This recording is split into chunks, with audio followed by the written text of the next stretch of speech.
where upwards of 90%, I kept saying 80% of world opium was produced there, but I guess that was a number from a few years ago. I looked it up last night, and they're saying it's estimated 90 to 92%. The point is, most of the opium gets grown in Afghanistan. The climate is just perfect for it. That's where many types of poppies that have the opiates in them are indigenous. And the Taliban, a true faction of Taliban that was not CIA-controlled, took over Afghanistan. Remember, the Taliban and al-Qaeda were created in the late 1970s by Zbigniew Brzezinski, National Security Advisor to Jimmy Carter. How do we know this? He wrote 2 books about it bragging. I mean, we already knew this, but now he admits it. He's written a couple books the last few years. And he brags and says, look, we had the Muslim extremists attack the Russian embassies, attack the Russian puppet government. The remnant of it is what we know as the Northern Alliance. They're communist, basically.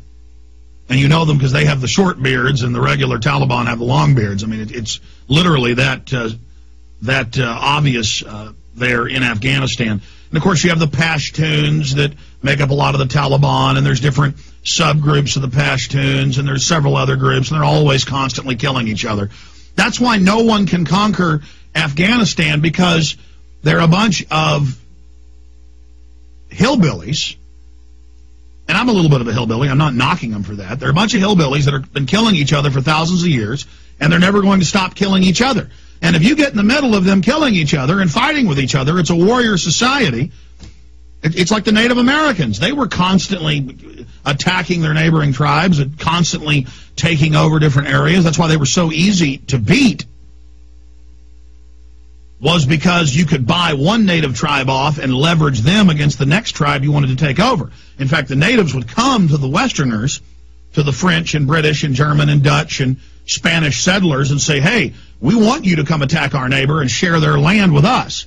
The difference with the Afghans is they have modern weapons, and there are not as many factions in Afghanistan as there are here, as there were in North America. Into Central and South America, it was the same story. Literally hundreds and hundreds and hundreds of different tribes that were all very different in many respects. I don't want to get into anthropology here. I don't claim to be an expert on it, even a lay expert, but I've studied it quite a bit, and how that was used against them. But with the Afghans, they are Muslims. And whereas they do like to kill each other, they particularly like to kill the Greeks when they invaded over 2,000 years ago. They like to kill the Persians when they invaded. That's the Iranians today. They like to kill the British when they invade. They like to kill Pakistanis when they invade. They like to kill Indians when they invade. They like to kill the Chinese when they've invaded. They like to kill the Russians when they invade. You come there and you occupy their country and start bossing them around, they don't care if you kill them. They're going to try to kill you. It's very hard to beat somebody like that. I mean, the British tried to defeat the colonists who had been British subjects, but once they decided they were going to fight and weren't going to stop, didn't matter if the war lasted 7 years. Didn't matter if the colonies lost almost every battle. More than 9 out of 10. I mean, they lost, I haven't done the math, but there was only a few major battles that they won, starting at Trenton, New Jersey. I mean, you can count the victories on one hand, but they persevered.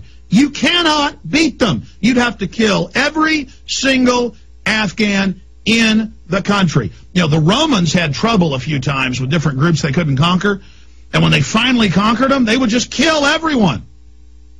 Orders were given in certain cities,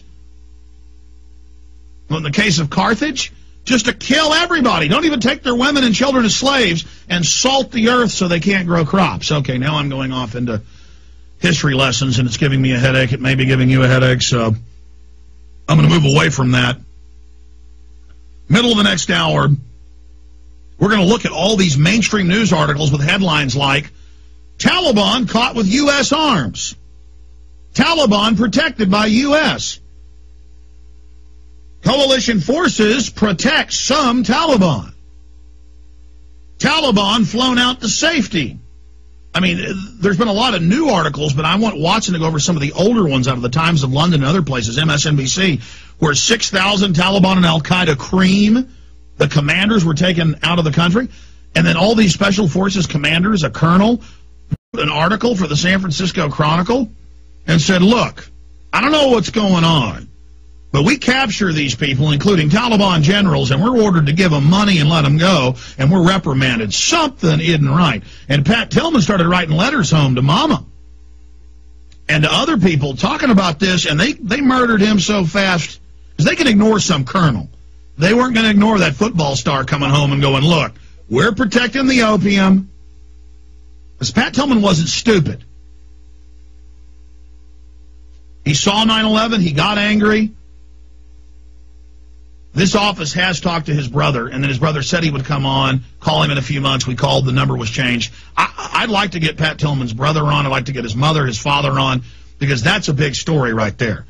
The letters he was sending home, how he was going to come home and be anti-war. He was starting to question 9/11. He was questioning the opium. Because right when Pat Tillman got there,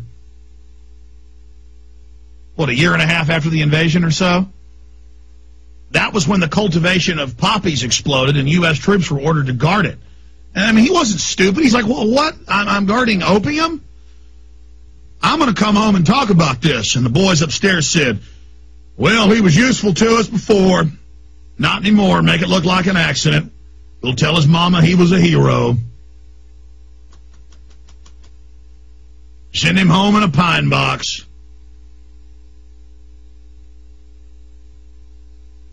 The more I think about Afghanistan, if we can just educate people about this. By the way, U.S. forces have had incredible victories in Afghanistan. The whole thing has been an absolute, total success. From their true perspective, from their true agenda. Look, get one thing straight for all of you that have phobias out there of the Muslim extremists running around. Those guys work for the New World Order, period. You would have to be an ignorant moron to not know that if you go do any research. It is an absolute open secret, not debatable. You got that? I hope that's clear. But the problem is these guys got so extreme in the late 90s that they actually said, you know what, we don't want opium anymore, and we're not going to let anybody grow opium. And opium supplies dried up. And last number I saw, it was 12 times what it was under the Taliban in 2001. The amount of opium. It's a world record. It's many times the record. The number I saw was twice the previous record before that from the peak back in the 70s.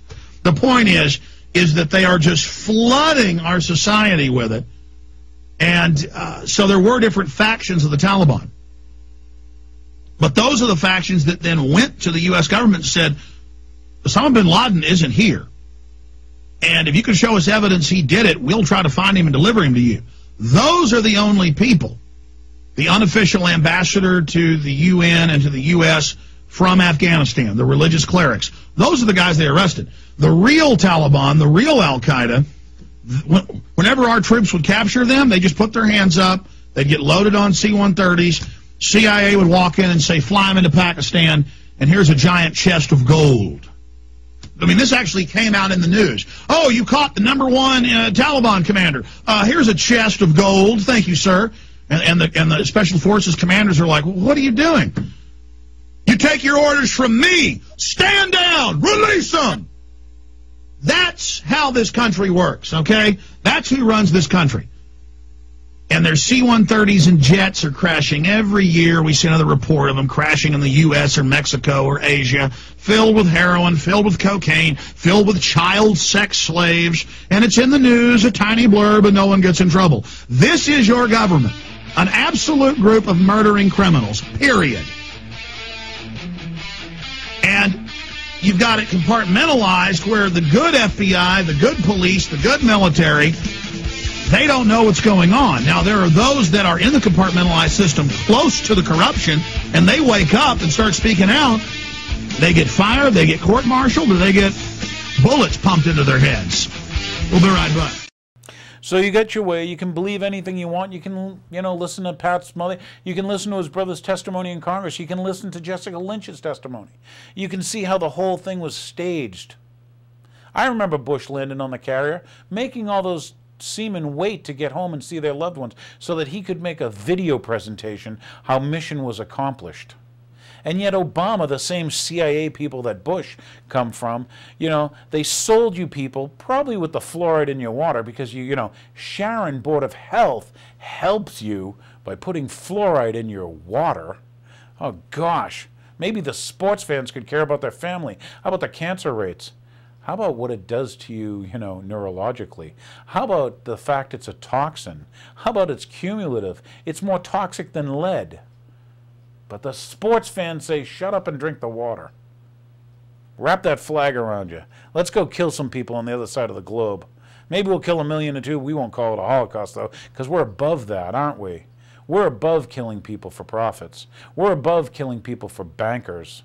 We're above that, aren't we now? Because we know what's important, and we spend our time doing what's important. We give all our time to that which is important. Yeah. They get sports talk radio. You ever want to just pull your brain cells out? Listen to that for a day or two. It's on the stations on the radio. You can enjoy it all day. And I can see, I only say this because, I look at, I spent a day listening to it. And all I could think of was the coaches, all these Boston coaches going to the team when they come in. Guys, driving into the stadium today, I listened to the sports talk radio, and I think we're going to line up on the other side of the field now. Boy, lucky I got that radio on, because that's what's important. Not a police state being created, not millions being killed, not depleted uranium being used on people causing, birth defects? No. Not bombing people with cruise missiles. That's not important. It's cool. Give me a beer, would you? I need a beer because, shock and awe. How many times will the sports fans allow themselves to be lied to? You wonder, huh? They're more worried about steroids, than they are about toxins in their water. So, things to take away. Yeah, I know, it didn't seem that happy. Pat Tillman, once again. All I can say is, to me, looking at it from my perspective, once again, a good and a great man who was used. So I got to ask you, who's selling you the terrorism? Do you want them to use your child next? Is that what you want? Sports fans? Yeah, why don't we start using your children as poster children for our next war, when we bomb Iran maybe or something? What's next on the list? Because that's humanitarian, What's their solution, by the way, for all this? All this terror based on lies, that when you find out it's always them, when I say them, it's always these globalists behind it. What's their solution? It's a greater police state, isn't it? We've got to watch you. We've got to squeeze you. We've got to feel you. We've got to listen to you. We've got to know when you move money. It's okay for Bank of America and Wachovia to launder $368 billion and not pay a fine. But we're watching your bank account, sports fans.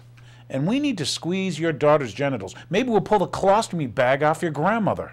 That'll really show them at the airport, won't it? Sports fans, because real men stand up for freedom. Real men stand up for the Bill of Rights. Do you want your child to be used? Like Pat Tillman was used? Like Jessica Lynch was used? Do you like wars based on lies? Do you like a police state? Is this what you want? Or is this just the Twilight Zone, and I'm not Dan Hampney, and it's not the real story? Imagine, if you will, you turned on the television in Sharon, and you found a man actually saying things. You investigated and found out that the things he said had truth. Oh my God, is he a truther? Could this be a truth conspiracy? Is he just a truth snob? With that, I've got to finish the show, and I got to tell you this. I want you to be blessed. May God bless you. May He bless your family. May He bless this constitutional republic. And may He take down these globalist, bankster eugenicists who want a one-world government.